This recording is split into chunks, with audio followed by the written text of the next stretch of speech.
পাঞ্জাবের প্লে-অফসে যাওয়ার স্বপ্ন কি স্বপ্নই থেকে যাবে? কলকাতা কি সে রাস্তাটি বন্ধ করে দিবে? আজকের যে ম্যাচটি কলকাতা ভার্সেস পাঞ্জাব, সে ম্যাচে কি কলকাতা জয়লাভ করবে না পাঞ্জাব জয়লাভ করবে? কমেন্টস করে জানাবেন। এখন আপনাদের মনে পড়ে কি কলকাতা ভার্সেস পাঞ্জাবের আগের যে ম্যাচটি ছিল, এটি কিন্তু একটা দুঃস্বপ্নের মতো একটা ম্যাচ ছিল। 111 রানের মাঝখানে কিন্তু কলকাতা পাঞ্জাবকে আটকে ফেলেছিল, 15তম ওভারে অল আউট করে ফেলেছিল। আমরা সবাই কিন্তু ধারণা করেছিলাম খুব ইজিলি কলকাতা জয়লাভ করে ফেলবে, কিন্তু দেখেন পরিণতিটা কি হলো। 95 রানে কলকাতা অল আউট হয়ে গেল, তা আবার 5 ওভার হাতে রেখে। বুঝতে পারতেছেন জিনিসটা কতটা বেদনাদায়ক। ওই ম্যাচে কিন্তু যদি আমি একটু কথা বলি, 65 রানে তাদের দ্বিতীয় উইকেট ছিল। এরপরে দেখেন 95 রানে মানে 30 রান নিতে নিতে বাকি 8 উইকেটের পতন ঘটে গেছে। একটা ব্যাটসম্যান রঘুবংশী নিয়েছিল 37 রান, অ্যান্ড্রু রাসেল 17 রান এবং অজস্র রানের 17 রান। তিনজন ব্যাটসম্যানের 71 রান, বাকি সবাই মিলে নিয়েছে 24 রান উইথ এক্সট্রা। সুতরাং বুঝতেই পারতেছেন ব্যাটিং হচ্ছে কলকাতার সবচেয়ে বড় সমস্যা।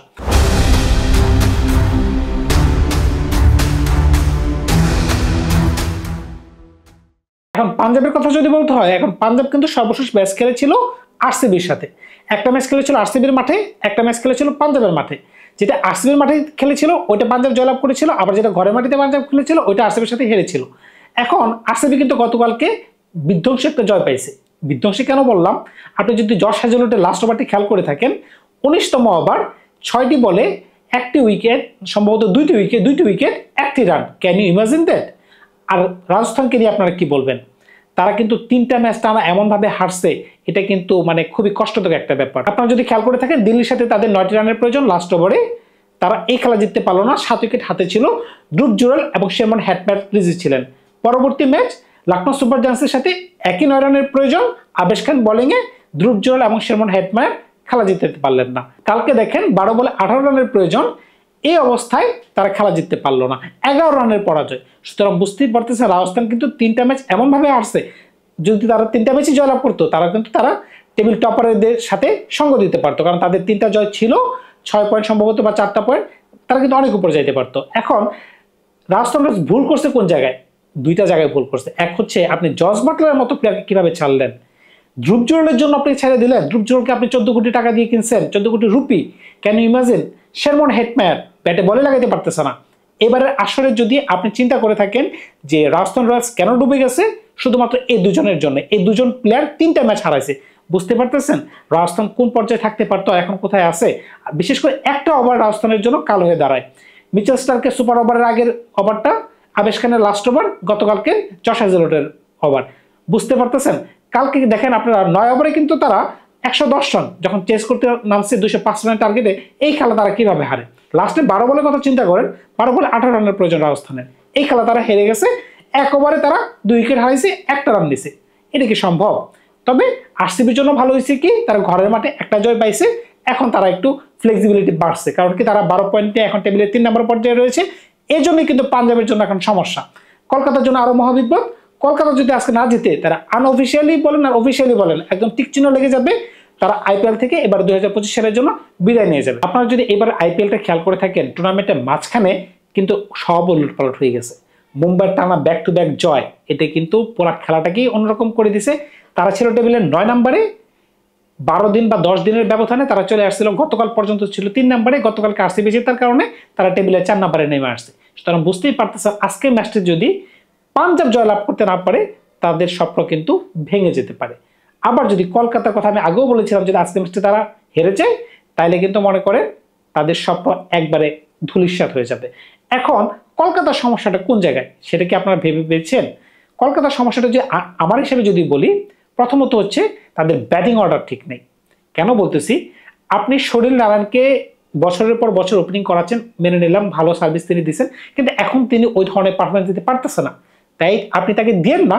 যেহেতু ভেঙ্কটেশ আয়ার অ্যাজ এ ওপেনিং ব্যাটসম্যান ভালো খেলতে পারতেছে, আগে খেলতো, তো আপনি তাকে দিয়ে ট্রাই করতে পারতেছেন না। তারপরে আপনাদের মনে পড়ে কি, রঘুবংশীকে তারা লাস্ট ম্যাচে 9 নম্বরে খেলাইছে। এটা কিন্তু একটা বড় সমস্যা। আপনি কেন দলের সবচেয়ে ভালো ব্যাটসম্যান অজঙ্কা রাহানের পরে যদি দলের কোনো সলিড ব্যাটসম্যান থেকে থাকে, তাহলে কিন্তু রঘুবংশী, তাকে 9 নম্বরে আপনি কিভাবে নামান? এত বড় লম্বা ব্যাটিং লাইন আপ, কিন্তু কেউ ক্লিক করতে পারতেছে না। আপনি রিঙ্কু সিং বলেন, রামনদীপ সিং বলেন, তারপরে ভেঙ্কটেশ আয়ার বলেন, এই প্লেয়ারটিকে কি বলবেন? এত প্রাইস ট্যাগ দিয়ে কেনা একটা প্লেয়ার কোনো পারফরমেন্স দিতে পারতেছে না। এটা কিন্তু খুবই দুঃখজনক।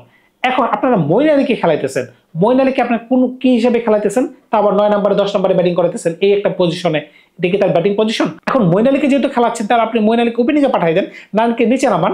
আর নারিনকে আমি তো মনে করছি সে বোলিংয়ে তেমন কোনো ইফেক্টিভ কোনো কাজ করতে পারতেছে না, আপনি মাইক মার্কান্ডেকে খেলান, এর বদলে আপনি নারিনের জায়গায় আপনি যদি রবমান পাওয়েলকে খেলান তাহলে কিন্তু একটা বোল্ড ডিসিশন হয়ে যাচ্ছে, এতে করে কিন্তু আপনার দলটা পরিবর্তন হচ্ছে। আর ব্যাটিং অর্ডারের কথা আমি যে আগেই বলেছিলাম, আপনি যদি উপরে নারায়ণের জায়গায় যদি ভালো কোনো সলিড ব্যাটসম্যান না খেলান তাহলে কিন্তু আপনি জিততে পারবেন না। কলকাতার কিন্তু এবারের কিন্তু পজিশন খুবই খারাপ। এখন কলকাতার স্ট্রেংথ কি? কলকাতার স্ট্রেংথ হচ্ছে তাদের বোলিং। আপনি যদি ধরেন নারায়ণকে খেলালেন, বরুণ চক্রবর্তী আর নারিন যদি কলকাতার মাটিতে বোলিং করে যে 8টি ওভার, এটি কিন্তু দুর্দান্ত একটি শক্তি। এখন দেখেন তাদের কিন্তু দেশি বলার রয়েছে, হার্ষিত রানা রয়েছে, ভৈরব আরোরা রয়েছে, এমনকি আপনি যদি বিদেশি বলার হিসেবে হেনরিক নোকিয়া কিংবা স্পেন্সার জনসনকে খেলান, সলিড তো ব্যাট অ্যাটাক হয়ে গেল। এরপরে তো আপনাকে ভেঙ্কটেশ আপনাকে বোলিং করে দিতে পারে, এন্ড্রু রাসেল আপনাকে 2 ওভার এনে দিতে পারে। তো বুঝতেই পারতেছেন এর পরবর্তীতে যদি তারা ম্যাচ হারে তাহলে তো আর কিছু করার নাই। এখন অজঙ্কা রাহানের জন্য খারাপ লাগতেছে, এই প্লেয়ারটিকে 1.5 সিআর টাকা দিয়ে কিনছে, সিআর রুপি দিয়ে কিনছে, কিন্তু তিনি যেভাবে পারফরমেন্স দিতেছে, তিনি লাস্ট ম্যাচেও কিন্তু দুর্দান্ত একটি 50 করছে, কিন্তু তাকে কিন্তু সঙ্গ দিতে পারতেছে না অন্য কোনো প্লেয়ার। তাকে যদি সঙ্গ দিতে পারতো তাহলে কিন্তু দলটা আরেকটু উপরে যেতে পারতো। আজকে কিন্তু তাদের জন্য একটা do or die match. Kolkata যদি প্রত্যেক দিনই ব্যাটিং কলাপস করে তাহলে কিভাবে হবে? ব্যাটিং কলাপস একদিন হতে পারে, যেমন পাঞ্জাবের সাথে 111 রানে অল আউট হয়ে গেছেন, ওই ম্যাচে আপনি হারছেন, মেনে নিলাম ব্যাটিং কলাপস। আপনি দেখেন লখনৌ সুপার জায়ান্টসের সাথে ওই দিন কি হয়েছে, 4 রানে যে ম্যাচটা হারলো, রিঙ্কু সিং লাস্টের ওভারে যেটি 4-6 মাইরা চেষ্টা করলো ম্যাচটি জেতার জন্য, কিন্তু কোনোভাবে পারলো না, 4 রানে ব্যবধানে হারলো। লাস্ট ম্যাচটি দেখেন গুজরাট টাইটান্সের বিপক্ষে জিতা ম্যাচ, লাস্টের দিকে এমন ভাবে উইকেট পড়তেছে যেমন মুড়ির মতো উইকেট পড়তেছে, একটা পড়লে দুইটা পড়ে, একটা পড়লে দুইটা পড়ে, কোনো ধরে খেলার কোনো জিনিসই নাই। আমি যে বারবার বলতেছি যে আপনাকে পার্টনারশিপ করতে হবে, উইদাউট পার্টনারশিপ আপনি কিন্তু বড় ম্যাচ জিততে পারবেন না। এখন পাঞ্জাব কিন্তু অত্যন্ত শক্তিশালী দল, আপনি টপ অর্ডার দেখেন, মিডল অর্ডার দেখেন, তাদের বোলিং দেখেন, তখন কিন্তু মাথা ঘাবড়ে দেওয়ার মতো একটা দল। কিন্তু আপনি দেখেন শ্রেয়াস আয়ার নামতেছে 3 নম্বরে, প্রিয়াঙ্ক আয়ার, প্রসেনজিৎ সিং, নেহাল বেদারা, এই 4 জন কিন্তু দেশি প্লেয়ার সলিড। কিন্তু আপনি 5 নম্বরে আজকে কিন্তু দলে ঢোকাইতে পারেন ম্যাক্সওয়েলকে, কারণ কি কলকাতা মাটিতে যেহেতু খেলা, স্টয়নিস তেমন কোনো ভূমিকা পালন করতে পারতেছে না, ম্যাক্সওয়েলও পারতেছে না। এখন একটা গ্যাম্বলিং আপনি করতেই পারেন, কারণ ম্যাক্সওয়েল আপনাকে 1-2 বার অন্তত এনে দিতে পারবে। এখন 2টা ওভার কিন্তু কলকাতার মাটিতে খুবই কার্যকরী, সে কিন্তু আবার মাঝে মধ্যে উইকেটও নিয়ে আসে। তো সুতরাং বুঝতেই পারতেছেন আজকে আমি ম্যাক্সওয়েলকে দলে রাখতে আগ্রহী। 7 নম্বরে আপনি মার্কো জ্যানসনকে খেলাইতে পারতেছেন, তারপরে চাহাল আছে, আর্শদীপ সিং আছে, বোলিং এর কথা বলতেছি, বাটলেট নামে একজন বলার রয়েছে, তারপরে ইয়াশ ঠাকুর রয়েছেন, তারপরে বিজয় কুমার বৈশ্যাক রয়েছেন, দুর্দান্ত কিন্তু তাদের বোলিং অ্যাটাক। তো এই অবস্থায় কলকাতার সাথে কিন্তু তাদের কঠিন লড়াই হবে। এখন যদি কলকাতা দলটিকে আমার মতো করে একবার একটু সাজায় দিয়ে আসি আপনাদেরকে, তখন দেখা যাক কিরকম দেখা যাচ্ছে। আমি কিন্তু নারিনকে দলে রাখতেছি না আজকে, দেখেন দলটা কিরকম লাগে। আর যদি নারিনকে রাখতে চান তাহলে সমস্যা নাই, কিন্তু নারিনকে 7 নম্বরে বা 8 নম্বরে ব্যাটিং করতে হবে, মিনিমাম 8 নম্বরে ব্যাটিং করতে হবে, তাকে আমি উপরে পাঠানোর কোনো সুযোগই নাই। 1 নম্বর ডিকক কিংবা গুরবাজ, 2 নম্বর ভেঙ্কটেশ আয়ার, 3 নম্বর অজঙ্কা রাহানে, 4 নম্বর রঘুবংশী, 5 নম্বর রিঙ্কু সিং, 6 নম্বর রবমান পাওয়েল, 7 নম্বর এন্ড্রু রাসেল, 8 নম্বর ভৈরব আরোরা, 9 নম্বর বরুণ চক্রবর্তী, 10 নম্বর হার্ষিত রানা, 11 নম্বর হেনরিক নোকিয়া। আমি কিন্তু দলে নারিনকে রাখি নাই। এখন যদি ইম্প্যাক্ট প্লেয়ারের সুযোগ আপনারা জানেন, এখানে কিন্তু মাইক মার্কান্ডেকে আপনি স্পিনার হিসেবে খেলাইতে পারতেছেন, এমনকি চেতন সাকুরিয়া, তাকে একটা সুযোগ তো দেওয়াই যায়, যেহেতু গর্তে পড়েই আছেন, গর্তে পড়ে থাকা প্লেয়ারকে নিয়ে একটা ট্রাই করে দেখেন কোনো পরিবর্তন আসে কিনা। এখানে কিন্তু আমি মনে করতেছি আপনার ব্যাটিংটা সলিড দেখা যাচ্ছে।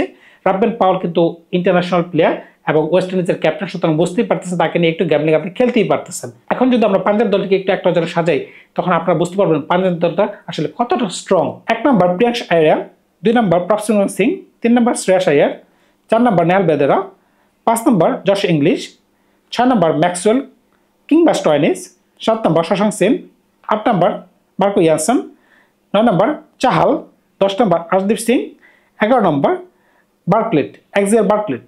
ইম্প্যাক্ট প্লেয়ার হিসেবে যদি আপনি বিজয় কুমার বৈশ্যাককে খেলান তাহলে কিন্তু দুর্দান্ত হয়ে যাচ্ছে। আমি কিন্তু ভুলেই গিয়েছিলাম প্রথমে যে জশ ইংলিশ যে দলের সাথে অন্তর্ভুক্ত রয়েছেন, এই প্লেয়ারটি কিন্তু আপনি ইচ্ছা করলে ওপেনিংও দিতে পারতেছেন, কিন্তু ওপেনিং তাদের এত পরিমাণ স্ট্রং, এখানে ওপেনিংয়ে কোনো স্লটে খালি নেই। 3 নম্বরে যেহেতু শ্রেয়াস আয়ার খেলতেছে, তো আজকের ম্যাচটি কিন্তু টুর্নামেন্টের সংজ্ঞা পাল্টে দিতে পারে। কারণটা কি, যদি আজকে পাঞ্জাব জয়লাভ করে ফেলে তখন কিন্তু মুম্বাইয়ের জন্য আরেক ঝামেলা, কারণ কি মুম্বাই চলে যাবে নিচে, তারা চলে যাবে উপরে। এখন পাঞ্জাব যদি আজকের ম্যাচটা কোনোভাবে স্লিপ ডাউন করে তারা কিন্তু টুর্নামেন্ট থেকে বের হয়ে যেতে পারে, কারণ কি মুম্বাইয়ের সাথে তাদের খেলা থাকতে পারে। আর মুম্বাই কিন্তু এরকম একটা টিম তারা যখন ফ্লোতে চলে আসে তখন কিন্তু আনবিটেন একটা অবস্থায় চলে যায়। তো আজকে কিন্তু দুই দলের জন্য ডু অর ডাই ম্যাচ। এখন দেখা যাক কে জয়লাভ করতে পারে। তবে আমি আজকে কলকাতাকে এগিয়ে রাখবো, যেহেতু কলকাতার মাটিতে খেলা। আজকে যদি কলকাতা কোনো কারণে পাপি স্লিপ পড়ে যায়, তারা কিন্তু টুর্নামেন্ট থেকে বের হয়ে যাবে। যেমন রাজস্থান রয়্যালস টুর্নামেন্ট থেকে বের হয়ে গেছে, সিএসকে বের হয়ে গেছে, সানরাইজ হায়দ্রাবাদ বের হয়ে গেছে, এরকম একটা হইতে পারে। তো ধন্যবাদ সবাইকে, ভালো থাকবেন আপনারা। আমি আজকে কলকাতাকে সাপোর্ট করতেছি। আপনারা কাকে সাপোর্ট করতেছেন অবশ্যই কমেন্টস করে জানাবেন। ধন্যবাদ সবাইকে।